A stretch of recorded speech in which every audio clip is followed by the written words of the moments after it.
Hello everyone, welcome back to Sunday Live Show. Thank you so much guys for tuning in.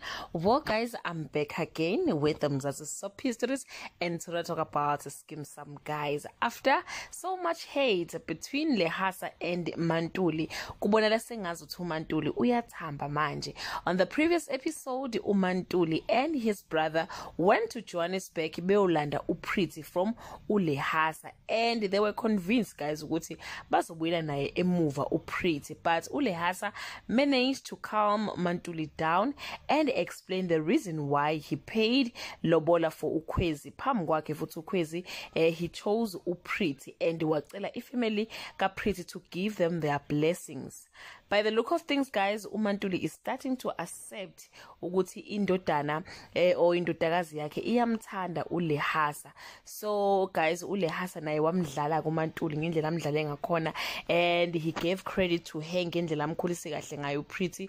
Waze wathi now I'm able to pray because of uPretty who taught him, because of uPretty ofundisa uMaNtuli ukuthanda wayesefundisa uLehasa. MaNtuli was touched and I think in her mind unayo lanto, you know, unayo landawana ye Double Story House angazi kanjani that uLehasa might bid for her, you know, in the back of her mind. I think unayo nje landawana ukuthi if ngampela ngiyam accepta uLehasa, he might build me the house I want, because uzama kuhle usadomoroza nje akazazi ukuthi wenzani.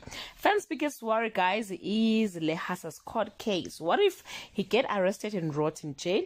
What will happen to uPretty? Or what if agaboshwa ke and uchuza uKwezi because she knows all his dark secrets? That's all I have for today guys. Do leave your comment below and share your opinion. Bye.